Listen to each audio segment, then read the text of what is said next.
والے من والا، اے اللہ جو علی کو مولا سمجھے، جو علی سے محبت کرے تو اس سے محبت کر، اور جو تو علی سے دشمنی کرے تو اس سے دشمنی کر۔ تو نبی کی یہ دعا بتا رہی ہے کہ مولا کے معنی یہاں محبوب ہے، مولا کے معنی یہاں محبت کرنے والا ہے، مولا کے معنی یہاں چاہنے والا ہے۔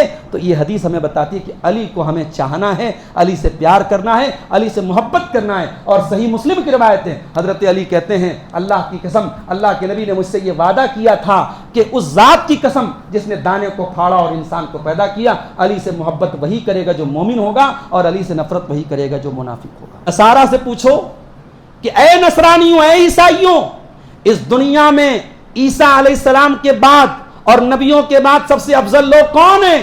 تو عیسائی کہیں گے عیسیٰ کے حواری، عیسیٰ کے ساتھی، عیسیٰ کے کمپینین۔ یہودیوں سے پوچھو اے یہودیوں، اس دنیا میں موسیٰ علیہ السلام کے بعد اور نبیوں کے بعد سب سے بہترین لوگ کون ہیں؟ یہودی کہیں گے موسیٰ کے کمپینین، موسیٰ کے ساتھی۔ لیکن ان رافضیوں سے پوچھو کہ اے رافضیوں، یہ بتاؤ محمد رسول اللہ کی امت میں سب سے برے کون لوگ ہیں؟ یہ کہیں گے نبی کے صحابہ۔ یہ نبی کے صحابہ کو سب سے برا قرار دیں گے، سب سے بدترین قرار دیں گے۔ کہا کہ اس لیے سب سے خبیث قوم ہے۔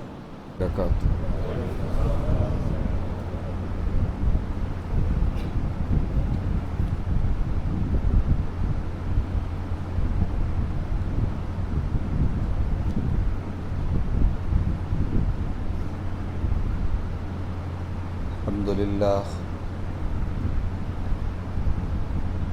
نحمده ونستعینه ونستغفره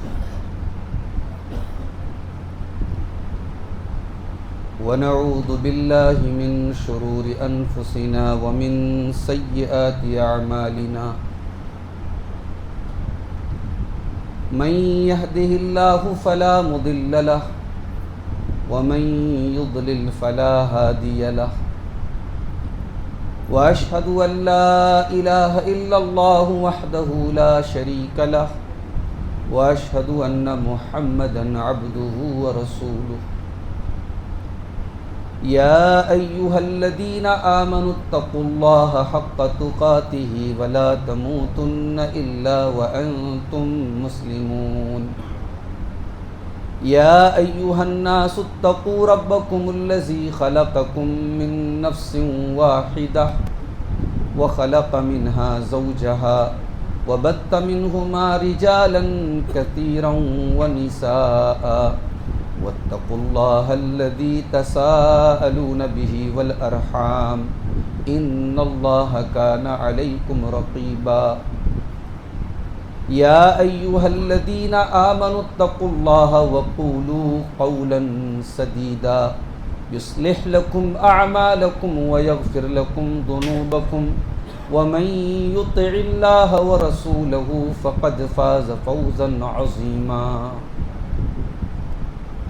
أما بعد فإن خير الحديث كتاب الله وخير الهدي هدي محمد صلى الله عليه وسلم وشر الأمور محدثاتها وكل محدثة بدعة وكل بدعة ضلالة وكل ضلالة في النار أعوذ بالله من الشيطان الرجيم بسم الله الرحمن الرحيم يا أيها الذين آمنوا إن جاءكم فاسق بنبأ فتبينوا أن تصيبوا قوما بجهالة فتصبحوا على ما فعلتم نادمين۔ یہ والا پنکھا بند کرو، شور کر رہا ہے۔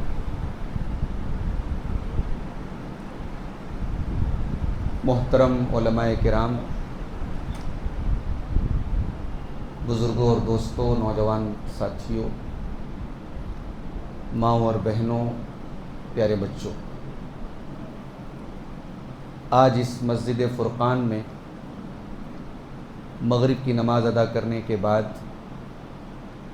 ہم اور آپ جمع ہوئے ہیں اور ایک دینی پروگرام کے طور پر یہ مجلس منعقد ہوئی ہے، اور مجھے جس موضوع پر خطاب کرنے کا حکم دیا گیا ہے وہ موضوع ہے واقعہ غدیر خم کی حقیقت۔ غدیر خم کا واقعہ کیا تھا اور اس کو ایک طبقے نے کیا بنا ڈالا، اور اس واقعے کو بنیاد بنا کر کے صحابہ کرام پر، خاص طور سے حضرت ابو بکر کے اوپر اور حضرت عمر کے اوپر، حضرت عثمان کے اوپر بہت الٹے سیدھے اعتراضات کرنا، ان پر کیچڑ اچھالنا، یہ ایک طبقے نے اپنا شعار بنا لیا، اپنا شیوا بنا لیا۔ تو آج کے اس درس میں ہم واقعہ غدیر خم کی حقیقت کو جانیں گے، اور پھر ہم یہ بھی جانیں گے کہ حضرت علی رضی اللہ تعالیٰ عنہ کے بارے میں ہم کیا عقیدہ رکھتے ہیں۔ کیا نعوذ باللہ ہم ان کو نہیں مانتے، ان کی فضیلت کے منکر ہیں، ان کی فضیلت کا انکار کرتے ہیں؟ ایک سلفی ہونے کی حیثیت سے، ایک اہل حدیث ہونے کی حیثیت سے حضرت علی کے بارے میں یا اہل بیت کے بارے میں ہمارا کیا عقیدہ ہونا چاہیے، اس پر بھی ہم بات کریں۔ غدیر خم میں کیا ہوا تھا؟ یہ جو غدیر خم ہے، غدیر کے معنی عربی میں تالاب ہوتے ہیں، اور خم جو ہے وہ جگہ کا نام تھا۔ یہ مکہ اور مدینہ کے بیچ میں ایک جگہ تھی۔ مکہ اور مدینہ کا ڈسٹینس تقریباً نیئر اباؤٹ 450 سے 500 کے کلومیٹر کے بیچ میں، 450 سے 500 کلومیٹر کے بیچ میں۔ اور یہ جو جگہ تھی یہ مدینہ سے 150 کلومیٹر کے ڈسٹینس پر تھی، جحفہ کے پاس۔ تو گویا یہ جگہ تھی تو مکہ اور مدینہ کے بیچ میں، لیکن مدینہ سے قریب تھی، یہ نیئرسٹ ٹو مدینہ تھی یہ جگہ۔ اللہ کے پیارے نبی صلی اللہ علیہ وسلم جب حج کر کے لوٹ رہے تھے تو آپ نے وہاں پر ایک خطبہ دیا تھا، اسی خطبے کو خطبہ غدیر خم کہتے ہیں۔ اس خطبے میں آپ نے حضرت علی کی کچھ فضیلتیں بیان کی تھی، اور حضرت علی کی فضیلت بیان کرنے کے ساتھ ساتھ آپ نے اپنے اہل بیت کا مقام بھی بیان کیا تھا۔ آئیے پہلے ہم وہ روایت دیکھتے ہیں جس روایت میں اللہ کے نبی صلی اللہ علیہ وسلم نے غدیر خم کے اس مقام پر جو خطبہ دیا تھا، اس خطبے کا ذکر ہے۔ میں دو روایتیں آپ کے سامنے پڑھوں گا، ایک روایت مسند احمد کی ہے اور ایک روایت صحیح مسلم کی ہے۔ آئیے پہلے مسند احمد کی روایت پڑھتے ہیں۔ برا ابن عازب کہتے ہیں کننا مع رسول اللہ صلی اللہ علیہ وسلم، ہم لوگ اللہ کے رسول کے ساتھ تھے، فی سفرن، ایک سفر میں، فنزلنا بغدیر، تو ہم نے پڑاؤ ڈالا، ہم ٹھہرے غدیر کے پاس، غدیر خم کے پاس۔ فنودی فینا، تو وہاں اللہ کے نبی نے اعلان کیا الصلاۃ جامعۃ، جب کسی اہم بات کے لیے صحابہ کو اکٹھا کرنا ہوتا تھا تو اللہ کے نبی صلی اللہ علیہ وسلم اعلان کراتے تھے الصلاۃ جامعۃ، یعنی سارے لوگ اکٹھا ہو جائیں۔ چنانچہ اعلان کیا گیا۔ وَقُسِحَ لِرَسُولِ اللَّهِ صلی اللہ علیہ وسلم تحت شجرتین، اور اللہ کے نبی صلی اللہ علیہ وسلم نے دو پیڑوں کے بیچ میں آپ کی کرسی لگائی گئی، یا آپ کے خطاب کرنے کا انتظام کیا گیا۔ فصلی الظہر، آپ نے ظہر کی نماز پڑھائی۔ وَأَخَذَ بِيَدِ عَلِيِّ بْنِ عَلِيٍّ رضی اللہ تعالیٰ، ظہر کی نماز کے بعد آپ نے حضرت علی رضی اللہ عنہ کا ہاتھ پکڑا اور آپ نے فرمایا أَلَسْتُمْ تَعْلَمُونَ أَنِّي أَوْلَى بِالْمُؤْمِنِينَ مِنْ أَنفُسِهِمْ، کیا تم لوگ نہیں جانتے کہ میں محمد رسول اللہ صلی اللہ علیہ وسلم، میں مومنوں سے ان کی جان سے زیادہ قریب ہوں؟ صحابہ نے کہا بلا، کیوں نہیں ہے اللہ کے رسول، بالکل ہم جانتے ہیں۔ قال، تو آپ نے فرمایا أَلَسْتُمْ تَعْلَمُونَ أَنِّي أَوْلَى بِكُلِّ مُؤْمِنٍ مِّن نَفْسِهِ، پھر آپ نے ریپیٹ کیا سوال کو کہ کیا تم نہیں جانتے کہ میں ہر مومن سے اس کی جان سے زیادہ قریب ہوں؟ صحابہ نے کہا بلا، کیوں نہیں۔ فأخذ بيد علی، آپ نے حضرت علی کا ہاتھ پکڑا اور آپ نے فرمایا من كنت مولاہ فعلی مولاہ، میں جس کا مولا ہوں، میں جس کا محبوب ہوں، جو مجھ سے قربت رکھتا ہے، جو مجھ سے محبت رکھتا ہے، جو مجھ سے تعلق رکھتا ہے، فعلی مولا ہوں، تو علی بھی اس کے مولا ہیں، علی بھی اس کے محبوب ہیں، علی کی بھی اس کے دل میں محبت ہونی چاہیے۔ اور اس کے بعد آپ نے دعا فرمائی اللہم والی من والا، اے اللہ جو علی سے دوستی رکھے تو اس سے دوستی رکھ، وعادی من عادا، اور جو علی سے دشمنی رکھے تو اس سے دشمنی رکھ۔ اس کے بعد راوی کہتے ہیں، حضرت براء ابن عازب کہتے ہیں فلقیہ عمر بن الخطاب رضی اللہ تعالیٰ عنہ، تو حضرت عمر نے حضرت علی سے ملاقات کی۔ یہاں تو صاحب یہ شگوفہ چھوڑا جاتا ہے کہ حضرت عمر حضرت علی کے بڑے مخالف تھے، بڑے دشمن تھے۔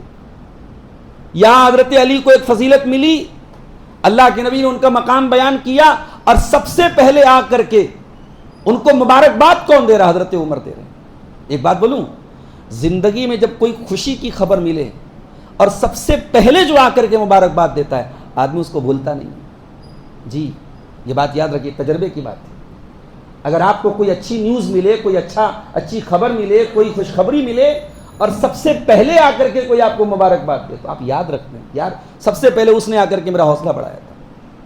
تو حضرت عمر ابن خطاب آگے بڑھے اور کہا ہنی ان یا ابن ابی طالب، اے ابو طالب کے بیٹے علی، آپ کو مبارک ہو، کانگریچولیشنز، آپ کو مبارک ہو۔ اصبحت وامسیت مولا کل مؤمن ومؤمنۃ، آج تو نبی نے آپ کی کیا فضیلت بیان کر دی، آپ تو ہر مومن مرد کے اور ہر مومنہ عورت کے مولا ہو گئے، آپ تو سارے ایمان والوں کے محبوب ہو گئے۔ یہ حدیث من وعن مسند احمد کی صحیح روایت ہے، میں نے آپ کے سامنے پڑھ کے سنا دی۔ اب ایک روایت اور دیکھیے، یہ غدیر خم کے واقعے کو سمجھنے کے لیے دونوں روایتیں بہت ضروری ہیں۔ یہ جو روایت میں پڑھنے جا رہا ہوں، یہ روایت صحیح مسلم کے اندر ہے۔ ایک منٹ، اس حدیث کے راوی ہیں حضرت زید بن ارقم رضی اللہ تعالیٰ عنہ، یہ 2408 نمبر کی حدیث ہے صحیح مسلم کا۔ زید بن ارقم کہتے ہیں کہ اللہ کے پیارے نبی صلی اللہ علیہ وسلم ہمارے درمیان کھڑے ہوئے ایک تالاب کے پاس، جس کو خم کہا جاتا تھا، مکہ اور مدینہ کے درمیان۔ فحمد اللہ واثنى علیہ، آپ نے اللہ کی حمد و ثنا بیان کی، اور آپ نے ووعظ وذکر، آپ نے نصیحت فرمائی، آپ نے اللہ کا ذکر کیا، اور آپ نے فرمایا اما بعد الا ایھا الناس، اے لوگوں سنو، فانما انا بشر، میں انسان ہوں، یوشک ان یاتی رسول ربی، قریب ہے کہ میرے رب کا فرشتہ میرے پاس آئے، فاجیب، اور میں فرشتے کے آنے کے بعد موت کا فرشتہ میرے پاس آئے اور میں اس کی دعوت کو قبول کر لوں، یعنی موت مجھے آ جائے، میں اللہ کے پاس چلا جاؤں، وہ وقت قریب ہے۔ یعنی اللہ کے نبی کو احساس ہو گیا تھا اپنے حج کے دور، اس لیے اللہ کے نبی حج کرنے بھی گئے تھے تو صحابہ سے کہتے تھے آپ کہ مجھ سے حج کا طریقہ سیکھ لو، خذوا عنی مناسککم، مجھ سے حج کا طریقہ سیکھ لو، لعلی لا القاکم بعد عامی ھذا، ہو سکتا ہے کہ آئندہ سال تمہاری ملاقات مجھ سے نہ ہو۔ آپ کو احساس ہو گیا تھا، آپ کو احساس ہو گیا تھا کہ جو مشن اللہ تعالیٰ نے مجھے دیا تھا وہ مشن پورا ہو چکا ہے، اللہ کا دین کامل ہو چکا ہے۔ اسی لیے عرفہ میں آپ تھے، قرآن کی وہ آیت نازل ہوئی سورہ مائدہ کی، الیوم اکملت لکم دینکم واتممت علیکم نعمتی ورضیت لکم الاسلام دینا، اسلام مکمل ہو گیا ہے۔ اور ایک بات بولوں، یہ جتنا محرم کی کھچڑی پک رہی ہے، سن 61 ہجری کے واقعے کی بنیاد پر نہ پک رہی ہے۔ اس آیت کے نازل ہونے کے تقریباً 50 سال کے بعد، 51 سال کے بعد واقعہ کربلا ہوا۔ کیا اللہ تعالیٰ کو پتا نہیں تھا کہ 51 سال کے بعد کیا ہونے والا ہے؟ اس واقعے کے 51 سال پہلے اللہ قرآن کی آیت نازل کر رہا ہے، اور اللہ اعلان کر رہا ہے الیوم اکملت لکم دینکم، دین مکمل ہو چکا ہے۔ یعنی کربلا کے واقعے کے پہلے دین مکمل ہو چکا تھا میرے پیارے ساتھ۔ اس لیے جو یہ محمد علی جوہر کا جو شعر پڑھا جاتا ہے کہ قتل حسین اصل میں مرگ یزید تھا، اسلام زندہ ہوتا ہے ہر کربلا کے بعد، یہ شعر انتہائی غلط شعر ہے، عقیدے کے اعتبار سے انتہائی واہیات شعر ہے۔ اسلام نہ کبھی مردہ تھا، نہ مردہ ہے، نہ مردہ ہوگا۔ شہادتوں سے اسلام زندہ نہیں ہوتا ہے، ہماری تاریخ شہادتوں سے بھری پڑی ہے۔ اگر سن 61 ہجری میں سیدنا حسین ابن علی رضی اللہ تعالیٰ عنہ کی شہادت سے اسلام زندہ ہو رہا تھا، تو کیا اس واقعے کے تقریباً 20 سال پہلے فجر کی نماز حضرت علی ابن ابی طالب پڑھا رہے تھے اور کسی نے خنجر، عبد الرحمن ابن ملجم نے آ کے خنجر مارا تھا، حضرت علی شہید ہوئے تھے، کیا اس دن اسلام مردہ تھا؟ اس کے 5 سال پہلے مدینۃ الرسول میں حضرت عثمان غنی کو 82 سال کے بوڑھے انسان کو 40 سال تک ان کے گھر میں بھوکا پیاسا رکھ کر جمعہ کے دن روزے کی حالت میں شہید کیا گیا تھا. کیا تب اسلام مردہ تھا؟ اس کے 12 سال پہلے فجر کی نماز حضرت عمر ابن خطاب پڑھا رہے تھے اور ابو لولو فیروز نے حملہ کر کے حضرت عمر کے پیٹ پہ خنجر مارا تھا. حضرت عمر شہید ہوئے تھے. 1 ذی الحجہ کی تاریخ تھی. کیا اس دن اسلام مردہ تھا؟ اس کے بھی تقریباً 12.5 سال پہلے 12 ربیع الاول کی تاریخ تھی. سن 11 ہجری مدینہ میں تاریکی کا ماحول تھا، غم کا ماحول تھا. اللہ کے پیارے نبی کا انتقال ہو گیا تھا. حضرت فاطمہ رو رہی تھی، صحابہ کرام کی آنکھوں میں آنسو تھے. کیا اسلام تب مردہ تھا؟ اسلام زندہ تھا میرے پیارے. اسلام کبھی مردہ نہیں ہوا. اسلام تو تب بھی مردہ نہیں ہوا تھا جب جنگ احد میں مسلمان پیٹ پھیر کے بھاگنے لگے تھے. حالات ایسے مشکل آ گئے تھے. اللہ کے نبی کے دانت توڑے گئے، آپ کا چہرہ لہو لہان ہو گیا. اسلام تب بھی مردہ نہیں ہوا. اللہ نے قرآن کی آیت نازل کر دی. بعض صحابہ کرام نے تلواریں پھینک دی کہ اللہ کے رسول افواہ اڑی کہ اللہ کے رسول شہید ہو گئے، اب ہم کس کے لیے لڑیں؟ تو اللہ نے قرآن کی آیت نازل کی، وما محمد الا رسول قد خلت من قبله الرسل افإن مات او قتل انقلبتم على اعقابكم ومن ينقلب على عقبيه فلن يضر الله شيئا. محمد صلی اللہ علیہ وسلم تو اللہ کے رسول ہیں. آپ سے پہلے بھی بہت سارے رسول آئے. اگر آپ کی موت، آپ کی وفات ہو جائے، آپ کو موت آ جائے یا آپ قتل کر دیے جائیں تو کیا تم ایڑیوں کے بل پلٹ جاؤ گے؟ خبردار، اگر کوئی ایڑی کے بل پلٹ جائے اللہ کا کچھ نہیں بگاڑ سکتا. اسلام کبھی مردہ نہیں ہوا تھا میرے بھائی. اور یہ بھی سن لو، جو یہ کہا جاتا ہے صاحب نانا کا دین خطرے میں تھا، حضرت حسین بچانے کے لیے نکلے تھے. اگر یہ بات وہ طبقہ کہتا ہے جو حضرت حسین کے علاوہ کسی کو مسلمان مانتا ہی نہیں، اگر وہ طبقہ یہ بات کہتا ہے تو چلو بات سمجھ میں آتی ہے. لیکن ہم اور آپ تو ایسا نہیں مانتے. ہم ٹھیک ہے یہ بات کہہ سکتے ہیں کہ بھئی یزید کی خلافت سے حضرت حسین مطمئن نہیں تھے، خوش نہیں تھے، راضی نہیں تھے، مگر نانا کا دین خطرے میں تھا اور دین ملیا میٹ ہو رہا تھا اور بچانے والے صرف حضرت حسین تھے. باقی سارے صحابہ حضرت حسین کے اپنے اہل بیت، ان کے اپنے گھر والے، ان سے سینئر ان کے گھر والے ان کو منع کر رہے تھے. اس کا مطلب یہ ہوا کہ ان تمام لوگوں کی رائے یہ تھی کہ ٹھیک ہے یزید سے افضل لوگ بھی اس دور میں موجود تھے، مگر شریعت کا کوئی اصول نہیں ہے، کوئی قاعدہ نہیں ہے، کوئی قانون نہیں ہے کہ جو سب سے افضل ہو وہی خلیفہ بنے. یہ اصول نہیں. خلیفہ ایسے انسان کو بھی بنایا جا سکتا ہے جس کے بننے سے خون خراب نہ ہو. یہی حضرت معاویہ کی رائے تھی. بھائی آج یزید کو جو لوگ برا بھلا کہتے ہیں نا، وہ انڈائریکٹلی حضرت معاویہ کو برا بھلا بولتے ہیں. بھئی اگر آپ یہ مان رہے کہ ایک بیٹا شرابی ہے، کبابی ہے، نعوذ باللہ غلط کام کرتا ہے، اور باپ نے اس کو اپنے بعد نومینیٹ کیا ہے، اپنا کراؤن پرنس بنایا ہے، اپنے بعد ولی عہد بنایا ہے، تو باپ کو آپ پھر کیسے بری کر سکتے ہیں؟ حضرت معاویہ رضی اللہ تعالیٰ عنہ نے اپنے بیٹے یزید کو نومینیٹ کیا تھا یہ سوچ کے تھوڑی کیا تھا کہ کربلا کا واقعہ ہو جائے. ان کے دل میں کوئی چور نہیں تھا، ان کے دل میں نیت اچھی تھی، ان کا اخلاص تھا، ان کے دل میں امت کی اجتماعیت تھی. انہوں نے وہ 5 سال کا دور حضرت علی کے ساتھ جو ان کے اختلاف کا دور تھا وہ دور بھی دیکھا. اور یہ بات نوٹ کیجئے، 5 سال تک حضرت علی کے ساتھ حضرت معاویہ کا اختلاف رہا، جنگ ہوئی، لڑائی ہوئی، ہزاروں لوگ مارے گئے.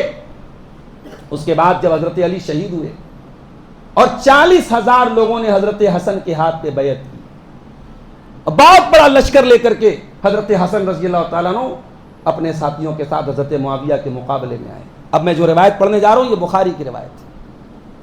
بخاری کی روایت ہے جب یہ لشکر آمنے سامنے آیا تو حضرت عمرو بن عاص نے کہا انی لأری الکتائب امثال الجبال، اے امیر معاویہ میں تو پہاڑوں کے جیسا لشکر دیکھ رہا ہوں سامنے. تو حضرت معاویہ نے کیا جملہ استعمال کیا تھا؟ حضرت معاویہ پر لان تان کرنے والے، ان کو برا بھلا کہنے والے، آج ان کو شرم آنی چاہیے، چلو بھر پانی میں ڈوب مرنا چاہیے. اس امت میں خلفائے راشدین کے بعد اس امت کی خیر خائی اور درد کا جذبہ رکھنے والا اگر کوئی خلیفہ گزرا تو حضرت معاویہ گزرا. ان کا 20 سال کا دور حکومت جتنا پیسفل گزرا ہے، جتنا پرسکون گزرا ہے، اور امت نے جتنی عافیت کے ساتھ زندگی گزاری ہے، پھر وہ عافیت زندگی میں کبھی نصیب نہیں ہوئی اس امت. حضرت معاویہ نے کہا تھا اے عمرو بن عاص ان قتل ہؤلاء ہؤلاء وہؤلاء ہؤلاء، اے عمرو بن عاص اگر ان لوگوں نے انہیں قتل کیا من لی بنسائہم من لی بزیتہم، کون ان کی عورتوں کی ذمہ داری لے گا؟ ان کے بچے یتیم ہوں گے، کون ان کی ذمہ داری لے گا؟ اے عمرو بن عاص کب تک یہ خون خرابہ چلے گا؟ کب تک خون کی ندیاں بہتی رہیں گی؟ پھر حضرت معاویہ نے اپنے خاندان کے 2 صحابہ کرام کو، عبد الرحمن ابن سمرہ کو اور عامر بن قریش کو بھیجا، جاؤ حضرت حسن کے پاس جاؤ اور ان سے جا کے کہو کہ معاویہ صلح کرنے کی بات کر رہے ہیں، اور جو کنڈیشن لگانا چاہو، جو شرط لگانا چاہو، معاویہ گارنٹی دینے کو تیار ہے، مگر صلح ہونی چاہیے۔ آج صلح کی بات کرتے ہیں نا، اس صلح کا کریڈٹ اگر اس روایت کی روشنی میں دیکھا جائے، اس صلح کا کریڈٹ بہت حد تک حضرت معاویہ کو جاتا ہے۔ اس صلح کا آفر کرنے والے، صلح کی پہل کرنے والے حضرت معاویہ تھے، اور جب یہ صلح نامہ حضرت حسن کے پاس آیا، وہ تیار ہوئے، اللہ کے پیارے نبی صلی اللہ علیہ وسلم کی وہ پیشن گوئی پوری ہوئی۔ بخاری اور مسلم کی روایت ہے، آپ ممبر پہ کھڑے تھے اور آپ کے بازو میں آپ کے نواسے حضرت حسن کھڑے تھے، اور آپ اپنے نواسے کی طرف اشارہ کر کے کہہ رہے تھے ان ابنی ھذا سید، میرا یہ بیٹا سردار ہوگا، لعل اللہ ان یصلح بہ بین فئتین عظیمتین من المسلمین، اللہ تعالیٰ میرے اس بچے کے ذریعے مسلمانوں کی 2 بڑی جماعتوں میں صلح کرائے گا۔ اگر معاویہ رضی اللہ عنہ کی جماعت باغی تھی، اور اس معنی میں باغی تھی جس معنی میں آج کہا جا رہا ہے کہ صاحب باغی تھی، باغی سے تو جنگ کی جائے گی، اگر باغی تھی تو قرآن کہہ رہا ہے باغی سے قتال کرو، باغی سے جنگ کرو، تو اگر باغی سے جنگ کرنے کا حکم ہے تو حضرت حسن نے صلح کیوں کی؟ اور اگر 2 منٹ کے لیے حضرت حسن نے صلح کی تو نبی نے اس صلح کی تعریف کیوں کی؟ اس کا مطلب کہ نبی نے اس لڑائی کو پسند نہیں کیا، نبی کی نظر میں یہ لڑائی ٹھیک نہیں تھی، نبی صلح چاہتے تھے، نبی نے صلح کی تعریف کی تھی۔ اور اسی لیے ہمارا عقیدہ یہی ہے، لوگ بولتے ہیں نا کہ حضرت معاویہ حضرت علی کی جماعت میں کون حق پر تھا، ہم کہتے ہیں حق پر وہ لوگ تھے جو اس لڑائی میں شامل ہی نہیں ہوئے، حضرت سعد بن ابی وقاص اور بہت سارے سینئر صحابہ تھے۔ علامہ ابن تیمیہ نے تو لکھا ہے کہ دونوں طرف ملا کر کے 30 سے زیادہ صحابہ شامل نہیں ہوئے تھے، اس میں غیر صحابہ تھے سب، اس میں فتنہ پرور لوگ شامل ہوئے تھے، صحابہ کرام کی بہت مائنورٹی، بہت چھوٹی تعداد ان جنگوں میں شامل ہوئی تھی، صحابہ کرام کی میجورٹی اس جنگ سے الگ تھی اور وہی حق پر تھے۔ ہاں اب ان دونوں جماعتوں میں حضرت علی کا اسٹینڈ کیا تھا، حضرت معاویہ کا اسٹینڈ کیا تھا، اس کو بھی سمجھ لیجیے، چونکہ ہمارے موضوع سے ریلیٹڈ ہے یہ بات۔ حضرت علی کا اسٹینڈ یہ تھا، وہ یہ کہہ رہے تھے حضرت معاویہ سے کہ مجھے امت نے خلیفہ چنا ہے، میرے ہاتھ پر مسلمانوں نے بیعت کی ہے، تم میرے ہاتھ پہ بیعت کرو، اس کے بعد ہم ڈیسائیڈ کریں گے عثمان غنی کے جو قاتل ہیں ان کی تفتیش کریں گے، کیس چلے گا اور ان کے خلاف ہم ان کو جو قصاص ہے وہ قصاص ان سے لیا جائے گا۔ حضرت معاویہ کا کہنا تھا کہ نہیں، میں عثمان غنی کے چچا کا بیٹا ہوں، ان کے خاندان کا، ان کا ولی ہوں، ان کی بیوی حضرت نائلہ میری بہن ہے، میرے خاندان کی ہے، میری چچیری بہن ہے، ان کی کٹی ہوئی انگلیاں میرے پاس موجود ہیں، میں عثمان غنی کے قتل کا جب تک قصاص نہیں لے لوں گا، ان کے قاتلوں کو جب تک میرے حوالے نہیں کریں گے، اے علی میں آپ کے ہاتھ پہ بیعت نہیں کروں گا۔ یہ دونوں کا اسٹینڈ تھا۔ اب ان دونوں میں حضرت علی کا اسٹینڈ زیادہ صحیح تھا، ان کو حضرت معاویہ کو ان کے ہاتھ پہ بیعت کر لینی چاہیے تھی اور اس کے بعد ان کو ٹائم دینا چاہیے تھا کہ وہ قصاص لیں۔ یہی امت مسلمہ کے اکثر ائمہ کی رائے ہے، اور اللہ کے نبی کی وہ حدیث بھی اس کا سپورٹ کرتی ہے، صحیح مسلم کی روایت ہے، اللہ کے نبی نے فرمایا کہ ایک جماعت میری امت میں پیدا ہوگی، خوارج کی جماعت، یمرق مارقۃ عند فرقۃ بین المسلمین، مسلمانوں کے درمیان جب اختلاف ہوگا تو ایک جماعت خارجیوں کی نکلے گی، اور اس خارجی جماعت کو کون قتل کرے گا؟ یقتلها اول الطائفتین بالحق، خوارج کی جماعت کو وہ جماعت قتل کرے گی جو دونوں جماعتوں میں سے حق سے زیادہ قریب ہوگی۔ یہ اللہ کے نبی کی ورڈنگ ہے۔ حضرت معاویہ پر لعن طعن کرنے والے سن لیں کہ حضرت علی کے مقابلے میں حضرت معاویہ کی جماعت کو نبی نے باطل پہ قرار نہیں دیا، نبی نے اتنا فرمایا کہ خوارج کو وہ جماعت قتل کرے گی جو حق سے زیادہ قریب ہوگی، اور امت جانتی ہے خوارج کو قتل کرنے والے کون تھے، حضرت علی تھے۔ اس کا مطلب کہ حضرت معاویہ کو بھی اللہ کے نبی نے ان کی جماعت کو حق پر قرار دیا تھا، ہاں حق سے زیادہ قریب آپ نے قرار دیا تھا حضرت علی کی جماعت۔ تو یہ حضرت علی رضی اللہ تعالیٰ عنہ اور حضرت معاویہ کے درمیان کا معاملہ تھا۔ اب آئیے وہ حدیث میں آپ کو پڑھ کے سناؤں۔ حضرت زید بن ارقم کہتے ہیں کہ اللہ کے نبی نے اس خطبے میں کہا کہ اللہ کا فرشتہ میرے پاس آنے والا ہے اور میں بہت جلد اللہ کے پاس جانے والا ہوں، وَأَنَا تَارِكٌ فِيكُمْ ثَقَلَيْنِ، اور میں 2 بھاری چیزیں تمہارے درمیان چھوڑ کے جا رہا ہوں۔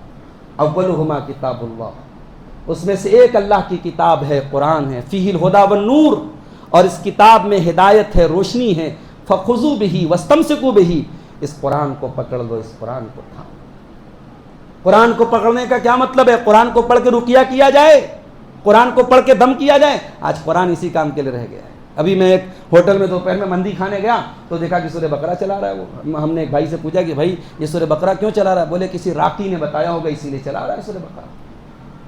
بھائی معاف کیجیے گا، قرآن کریم ٹھیک ہے رقیہ کے لیے بھی استعمال کریں، مگر یہ مین مقصد نہیں، پرائمری مقصد نہیں ہے قرآن۔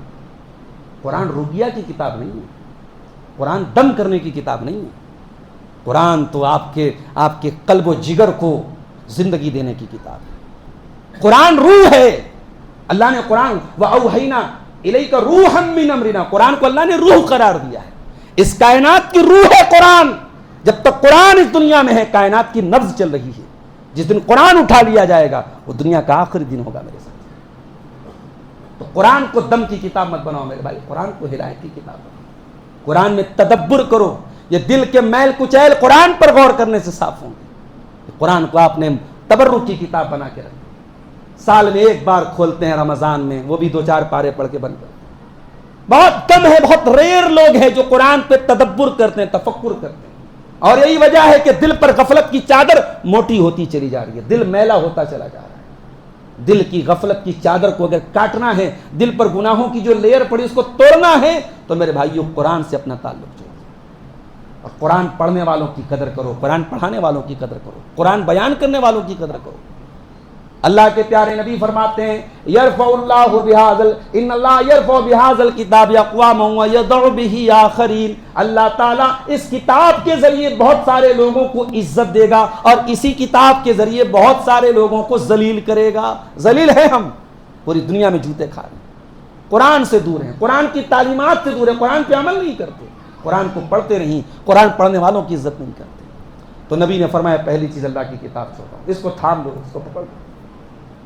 اور آپ نے فرمایا وَأَهْلُ بَيْتِي، اور میں اپنے اہل بیت کو چھوڑ کے جا رہا ہوں۔ اے میری امت کے لوگوں، اذکرکم اللہ فی اہل بیتی، اذکرکم اللہ فی اہل بیتی، میں تم کو اللہ تعالیٰ سے ڈرنے کی وصیت کرتا ہوں اپنے اہل بیت کے بارے میں، میں تم کو اللہ سے ڈرنے کی وصیت کرتا ہوں اپنے اہل بیت کے بارے میں۔ 3 مرتبہ آپ نے فرمایا۔ حدیث ختم۔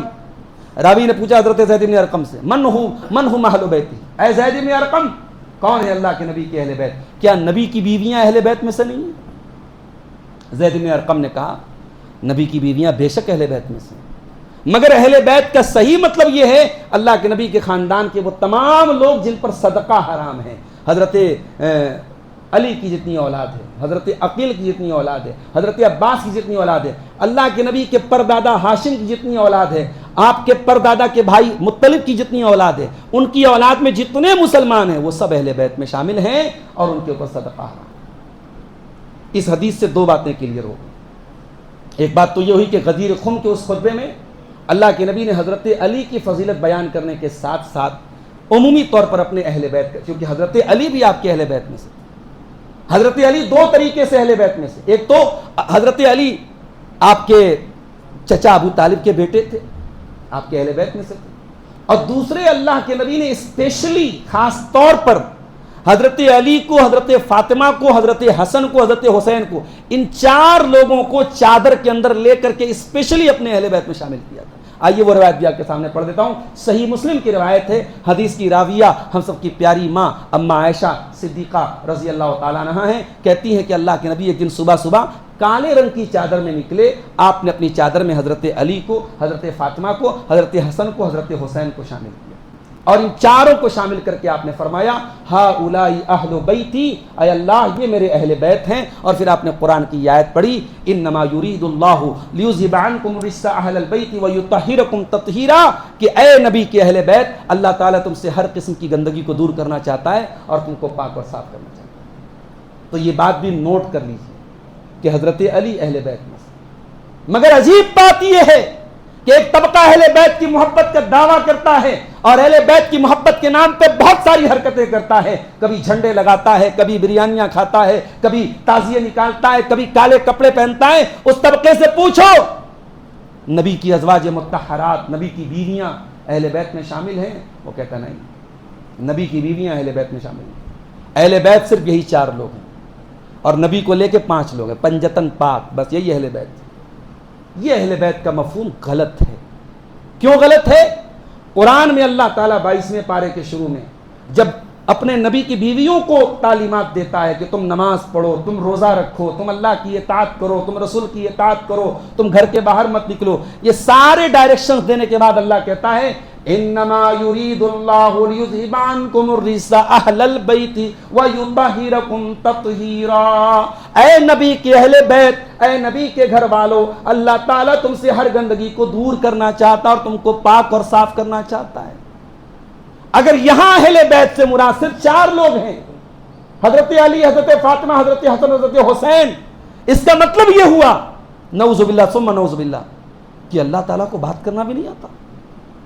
اللہ تعالیٰ جو سلسلہ کلام ہے، جو گفتگو کا طریقہ ہے، جو کانٹیکسٹ ہے، جو سیاق و سباق ہے، اس میں اللہ تعالیٰ بات تو کر رہا ہے نبی کی بیویوں کی، اور آخر میں آ کے صرف 4 لوگوں سے کہہ رہا ہے کہ اللہ تعالیٰ اے نبی کے اہل بیت، اللہ تم سے گندگی کو صاف کرنا چاہتا ہے۔ تو اس آیت کا صحیح مطلب جو ایک بچہ بھی اگر قرآن کی اس آیت کا ترجمہ دیکھے گا وہ کہہ دے گا کہ نہیں، یہاں تو نبی کی بیویوں کو کہا جا رہا ہے، یہاں اہل بیت سے مراد نبی کی بیوی ہے۔ اور کامن سینس بھی یہی کہتا ہے۔ بھئی آپ سے پوچھا جائے آپ کی فیملی کیسی ہے، تو آپ صاحب اپنے داماد کا حال چال بتائیں، اپنے نواسوں کا حال چال بتائیں، اپنی بیٹی کا حال چال بتائیں، اور بیوی کے بارے میں خاموش رہیں۔ تو لوگ پوچھیں گے بیوی کا کیا حال ہے؟ اہل بیت میں، فیملی میں، پریوار میں سب سے پہلے بیوی کا نمبر آتا ہے۔ اور یہی وجہ ہے کہ جب حضرت ابراہیم کے پاس فرشتے آئے بشارت لے کر کے اسحاق علیہ السلام کو، اور وہاں پر ان کی بیوی سارہ موجود تھی، اور سارہ نے اپنے ہاتھ پہ تھپڑ مارا، اپنے گال پہ تھپڑ مارا اور کہا کہ مجھے بیٹا ہوگا، میرے جیسی بڑھیا عورت کو، میں تو بانجھ ہو گئی ہوں، عقیم ہوں، مجھے تو آج تک اولاد میں، مجھے بیٹا ہوگا۔ تو فرشتوں نے کیا کہا تھا؟ قالوا اتعجبین من امر اللہ رحمت اللہ وبرکاتہ علیکم اہل البیت انہو حمید مجید۔ اے ابراہیم کے اہل بیت، اللہ کا سلام، اللہ کی طرف سے رحمت اور برکت ہو تمہارے اوپر۔ یہاں فرشتوں نے صرف حضرت سارہ کو نبی ان کا اہل بیت کہا تھا۔ اس کا مطلب یہ ہوا کہ کسی انسان کی بیوی سب سے پہلے اہل بیت میں آتی ہے، اس لیے اہل بیت میں سب سے پہلے ہمارے نبی کی بیویاں مراد۔ اب ذرا غور کرو میرے بھائی، جس مذہب کی بنیاد محبت اہل بیت پر ہے، جو مذہب محرم کے مہینے میں بار بار اہل بیت کا نام لے لے کے پوری امت کو ایموشنل بلیک میل کر رہا ہے، اس مذہب کے ماننے والوں، اس مسلک کے ماننے والوں سے پوچھو کہ بھئی تمہارا عقیدہ نبی کی بیویوں کے بارے میں کیا ہے؟ تو وہ کہتے ہیں عائشہ و حفصہ فی النار، عائشہ اور حفصہ جہنم کی آگ میں جائیں گی، نعوذ باللہ۔ ان کی کتابوں میں لکھا ہے، حوالے کا ذمہ دار میں ہوں۔ ایسی ایسی غلیظ باتیں لکھی ہیں کہ آپ تصور نہیں کر سکتے۔ ان کی کتابوں میں لکھا ہے کہ حضرت حسن کا انتقال ہوا، حضرت حسن نے اپنے بھائی حسین سے کہا کہ جاؤ میرے مرنے کے بعد میری لاش کو لے کے جانا میرے نانا کی قبر پہ، میں اپنے نانا سے بات کرنا چاہتا ہوں، اور تمہیں حمیرہ سے بہت تکلیف پہنچے گی۔ حضرت عائشہ بہت گوری تھیں، ان کا رنگ جو تھا سرخی مائل تھا، تو اللہ کے نبی کبھی کبھی پیار سے حضرت عائشہ کو حمیرہ کہتے تھے۔ یعنی آپ سوچئے میرے بھائی کہ حضرت عائشہ کو اللہ کے نبی پیار سے حمیرہ کہتے تھے، اور ساری امت ان کو ماں کہتی ہے، اور حضرت حسن اپنی نانی کو اور ساری امت کی ماں کو حمیرہ کہہ کے پکاریں گے، اور اپنے بھائی حسین سے کہیں گے کہ حمیرہ سے بہت تکلیف پہنچی۔ یہ روایتیں گڑھنے والا اور یہ اسٹوریاں بنانے والا وہ صرف حضرت عائشہ کی توہین نہیں کر رہا ہے، وہ حضرت حسن کی بھی توہین کر رہا ہے۔ اور اس روایت میں یہاں تک لکھا ہے، اور یہ شیعہ حضرات کی جو سب سے معتبر کتاب ہے، جیسے ہمارے یہاں قرآن کے بعد سب سے معتبر کتاب صحیح بخاری مانی جاتی ہے، ان کے یہاں الکافی مانی جاتی ہے، کولینی کی الکافی، یہ کولینی کی الکافی کی روایت میں پڑھ کے سنا رہا ہوں۔ اس میں لکھا ہوا ہے کہ حضرت عائشہ کے بارے میں حضرت حسن نے اپنے بھائی حسین سے کہا بہت تکلیف پہنچے گی حمیرہ سے، حمیرہ دشمن ہے ہماری، ہم اہل بیت کی دشمن ہے، اللہ کی دشمن ہے، رسول کی دشمن ہے۔ اور اس روایت میں آگے الفاظ ہیں، جب حضرت حسن کا انتقال ہوا اور ان کے جنازے کو لے کے جایا گیا قبر رسول کے پاس، حضرت عائشہ کو پتہ چلا کہ حضرت حسن کا جنازہ لایا گیا ہے اور میرے کمرے میں دفنانے کی بات ہو رہی ہے۔ حضرت عائشہ آئی اور بڑے غصے میں کہا کہ لے کے جاؤ ان کو، میرے حجرے میں نہیں دفنانا ہے۔ اور جب وہ لوگ نہیں مانے تو حضرت عائشہ نے تیر چلوایا تھا حضرت حسن کے جنازے، اور یہ باقاعدہ ان کے عقیدے میں شامل ہے، وہ مانتے ہیں کہ حضرت حسن کے جنازے پہ حضرت عائشہ نے تیر چلوایا۔